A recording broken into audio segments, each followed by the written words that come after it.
Hello and welcome to the NDTV Dialogues, a conversation of ideas, which this week is coming to you from this symposium on Nehru and today's India, brought to you by the University of Cambridge. Thank you all very much for joining me. I have a panel of guests with me this afternoon: Lord Bhikhu Parekh, Professor Rajeev Bhargava, Professor Naman Ahuja, Arif Mohammad and Swapan Dasgupta, as we debate religion and democracy. Interesting time to debate it, of course. In Delhi, we've just seen a landmark election, and Lord Parekh, perhaps I could bring you in on that when we talk about Nehru and today's India. It's an election perhaps which Nehru would have been happy with, because it stayed completely away from the dialogue, the campaigning, the rhetoric of majority and minority politics. And we know that Nehru in some sense was very disillusioned with organized religion. This election stayed away from religious campaigning in a way that we haven't seen in a while, whether it's majority politics or minority politics. Yes, I think he would certainly have been happy with both the way in which the election was conducted and the outcome of the election. I think it's not just the question of religion not being involved or communal sentiments not being involved. It's also a question of the way in which ordinary people at the grassroots level decided to take charge of their own destiny and challenge the government of the day and produce certain results which are absolutely fascinating. And there has also been, I think, over the last few months, a certain kind of ideological vacuum. The Congress has been routed, and the Nehruvian consensus has increasingly been chipped away, sadly in my view, in certain areas, perhaps happily in other areas. It's a mixed legacy. BJP has not been able to provide any kind of alternative, bits of ideas here and there, but if you're looking for a coherent alternative, a comprehensive vision, a national philosophy that Nehru had offered, that is not on offer.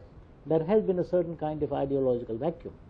And in that kind of ideological vacuum, people have been asking, where do we go from here? What the direction that India should be taking? And I think what AAP has done, in its own limited way, it's not a well-considered alternative, it's limited to Delhi. It has no national application as yet. We don't know what kind of country they would like to see. But at least it has shown, that in terms of political strategy, there is an alternative. In terms of vision of involving people and creating a participatory democracy, there are possibilities. So I think it has thrown up certain ideas which can provide the material for a well-considered alternative to the kind of ideological vacuum that we have inherited. Swapan Dasgupta, the ideological vacuum Lord Parekh referred to, when we talked about the idea of India and the whole resentment, and many commentators, many lapsed historians have written about the fact that the idea of India had been owned by a certain bunch of Nehruvian ideologues. It's time to rewrite or revisit what the idea of India is. In today's context, and when we're looking at Nehru today's India, how would you look at today's idea of India? Well, firstly, I'd contest the very notion that there should be an idea of India. I think I've always maintained that there are various ideas of India. And just as you cannot regiment, for instance, Professor Parekh was talking about a national philosophy. I think that's a really dangerous idea, to have a national philosophy. No, that was Nehru's expression, not mine. And I think Nehru, in fact, was part of the problem.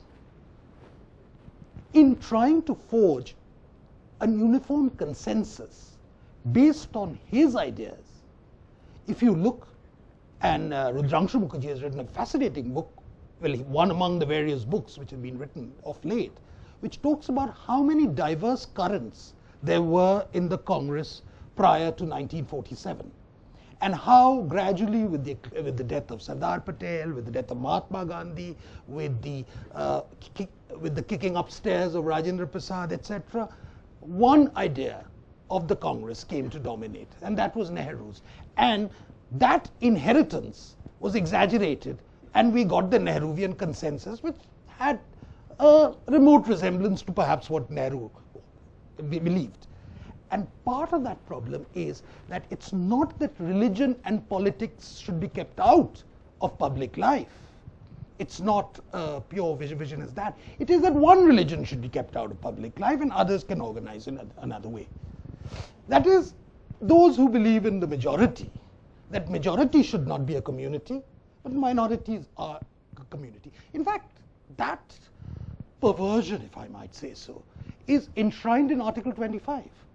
If you read the Article 25, which Barack Obama invoked in his town hall speech, you'll find that among the clauses, the final clause there is, this does not apply to Hindus, by which they also mean Buddhists, Sikhs, etc., etc. So, there is not a free market. There is a regulated market, which is very Nehruvian again in its own way. Should we have a free market? I'm not very sure. But the moment you have double standards institutionalized, you are going to create resentments.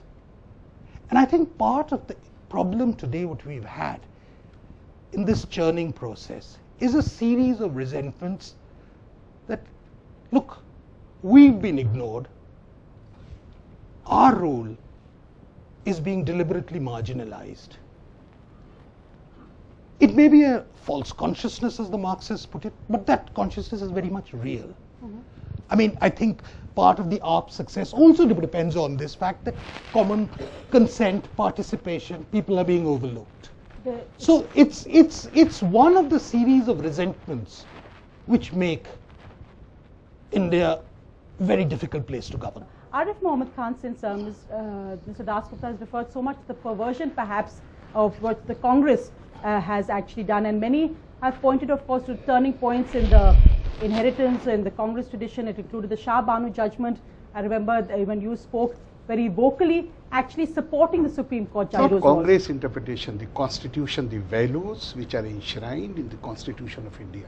And I don't think what Mr. Swapan Dasgupta has said, Article 25 says that this section is excluded or that section is excluded. In fact, it says that as far as social reforms are concerned, there Hindus and Jains and Sikhs will be included in the term Hindu. It does not exclude anybody. What Panditji was, in fact, Panditji was totally opposed to organized religion. And Panditji did not say something new. If you refer to his many biographies, they say that, I mean, Panditji was not only a great author, he was an avid reader. And he himself has said that he liked to read Gita and works of Swami Vivekananda. And Swami Vivekananda has used he has used very strong words against organized religion. He says, if you want to be religious, don't enter the gates of an organized religion. It is much better to be without religion than become part of an organized religion. But I would like to quote the exact words of Panditji. Panditji, I don't think Panditji had this idea that any particular community or religion, they have the right to organize themselves, others don't have the right to organize themselves. In fact, he was against mixing of religion with politics. He was against organizing, using religion as a constituency, because he always insisted that this organized religion always leads to hatred. It leads to preservation of vested interest. Therefore, I think our actions may be faulty, the actions of the government may be faulty, but as far as the basic ideas, basic ideals rather, basic principles are concerned, I think they are very sound and healthy. And since you have referred to Shah Banu, I do not know whom to criticize and whom not to criticize. Many a time, an impression is created.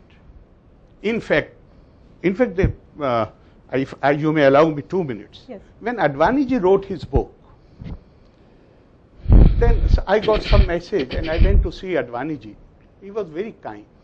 He had a signed book ready for me.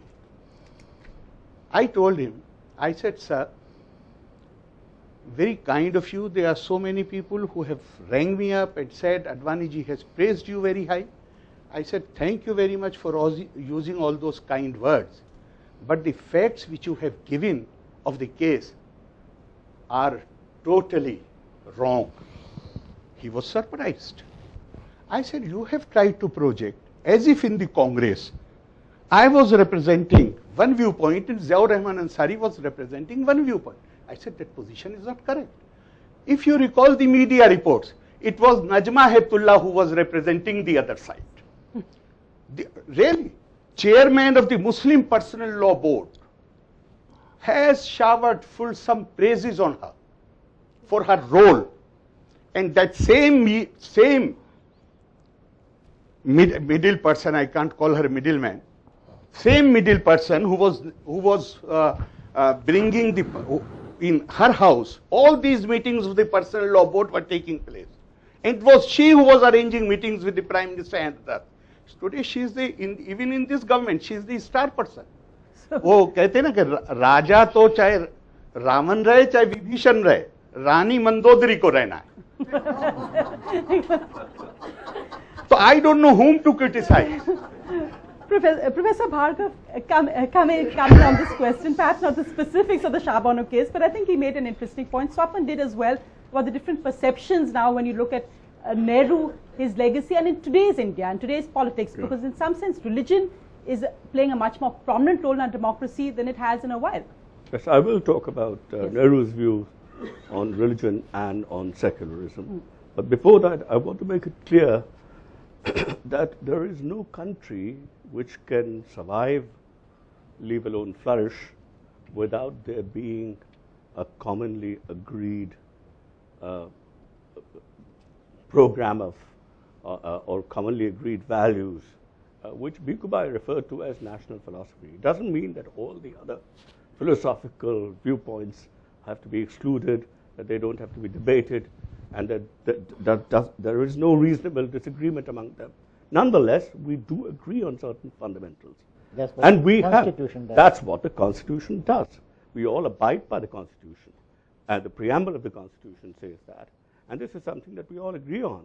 So I think we do have a national philosophy.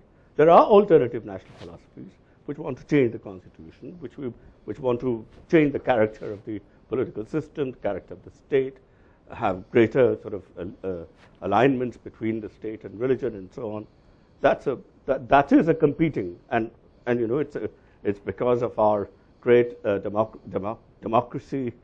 It's because we have freedom of expression, the freedom to associate, and so on, that these groups are also, you know, they're as articulate, and they can be as, in some ways, as significant as other groups. That's my first point. And I think it's certainly not true that one group has been excluded from politics as a community. I mean, the Janasangh has been around since the 1950s. And the Janasangh has never made any bones, you know, about being a representative of the Hindus. The Akalis have been around for a long time. And the Muslim League has been around in some places, although it's not been very, you know, substantial. So in politics, a whole lot of groups have got in, which purportedly take care of the interests of various communities. On the issue of politics and religion and mixing or not, I think that's a very complicated question. And I'd like to begin by talking about Nehru's views on religion. And I think Nehru clearly worked with two conceptions of religion. The one was the idea that, you know, we all need and are interested in and cannot do without some transcendence, which is to say that we can critically examine our life, our existence, our world, see what its limitations are, and strive and aspire to rise beyond them. You can call this self-development, self-perfection, self-realization, self-fulfillment. We all strive to do that. And for this, we need to be, self-development is not a lonely thing. It is something that we do together with others, so there is a certain sense of community. And it cannot be done without the teachings of somebody you look up to. So you have some kind of a guru, or it can even be the prophet or whatever, but something like that. And Nehru was very, very happy with this conception of religion. He revered this conception of religion. However, over a period of time, certainly in many other parts of the world, many other steps were taken by this idea. The community became institutionally bureaucratized. It was enmeshed in power relations. There were hierarchies based on status. People developed intellectual doctrines out of those teachings, and they became dogmatic. and these communities became bounded. There were gatekeepers, so having strict sort of control on who's going to enter and who's going to exit. And very often, they also, in some ways, started to compete with one another for the exclusive allegiance of individuals. And they defined themselves in opposition to one another, and they were even prepared to break each other's heads. Now, this is also something which is religion. You know, sometimes we use the word communal for it, but for Nehru, this is also religion. Perhaps that's exactly why the whole legacy of Nehru and his vision is being reinterpreted and questioned in a way that it hasn't been before on the 125th anniversary of his birth. But Professor Ahuja, come in, because when we talk about democracy, let's not just look at elections and verdicts. Let's also look at the whole debate we're currently seeing on freedom of expression, whether it's the Hebdo cartoons, whether it's the issue of Shireen Dalvi being hounded in Mumbai for her paper printing it, whether it's MF, the late MF Hussain and his right to show art depicting goddesses in certain way. That's something that you've looked at, and have you seen a shrinking of that freedom of expression in what's being called the name of religious or political correctness? Certainly, the effort has been rife for the past few years, with more than a few years, to be able to censor the artworks that might tell a parallel history. Now, I'm not going to comment on the pettiness of the majoritarian views in security, what causes the majority's insecurity, because that is the standard trope of arguments of majoritarian governments all over the world, which tend to feel insecure for whatever reasons. It's a long argument on that. But the issue is to be able to look at perceptions and how images which create a perception of a particular religion are carefully controlled and orchestrated to be able to tell a particular version of history at the exclusion of the plurality that exists within that view. So majoritarianism in itself is a construct of certain perceptions. There is no singular Muslim ideology, nor has there been a singular Hindu ideology. And I think the extraordinary thing was, when I was put to the test to be able to take a massive exhibition of Indian civilization to Europe, to be able to showcase the whole history of India, there could not be any one Hindu-Muslim perspective. From the storehouses, the archives, the gardens of museums all over India were found extraordinary objects that told a completely parallel and sometimes a very challenging discourse to the dominant discourse of what we regard as Hindu or regard as Islamic or whatever. So I have a few pictures which I've brought just to be able to show you some of those things. Yes, I think and they're probably going to come them on. We call them sort of tales from the crypt, because our museums in India, our basements are filled with such extraordinary histories, such extraordinary subjects. And these tell completely parallel points of view. Now, one of the images that we had is a double-sided image which has a Tara or perhaps a Lakshmi on one side and an Ardhanarishwar on the other. It comes from the Kannauj Museum. It was on display over here in Delhi. It wasn't sent to Europe for exhibition. Now, interestingly, as the public saw this image, why would a Buddhist deity be converted into a Hindu deity on the other side? What kind of history does it tell? Is it because the Buddhist monument fell out of use? Is it because it was appropriated? If you perceive it as an image of Lakshmi and not of Tara, then is it a case where it's an image of a Vaishnav deity being turned into Ardhanarishwar, which is a Shaivite deity? Does it a show of sectarian rivalry? Either which way, it's an extraordinary art object that tells an entire history of what was going on in Kannauj in the 7th century. And either which way, this evidence needs to be out there. I mean, one of the things that has always upset people is the power of the erotic in religion.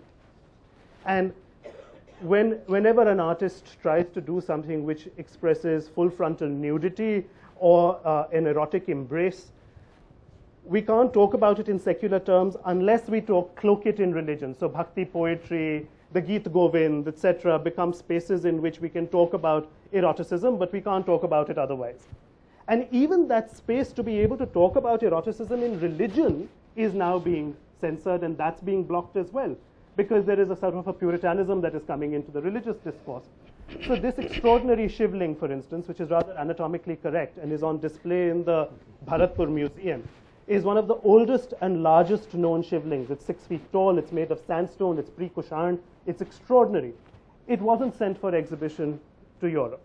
But there is another image over here, which are, if we can see the next ones, this beautiful Lakshmi of the Kushan period used to be in the rotunda, in the pride of place. As soon as you entered the National Museum of India, you saw this beautiful Lakshmi. Unfortunately, this image isn't on display anymore, perhaps for conservation reasons, I don't know. But it's been a very long time that it hasn't been on display. Or conservative reasons. Or let's call them conservative reasons. Thank you. Good one. Absolutely. Now, because she's pressing her breast, it was perhaps not considered appropriate. But that's a very petty view of understanding the spirit of what Lakshmi is all about, and why she shouldn't be shown.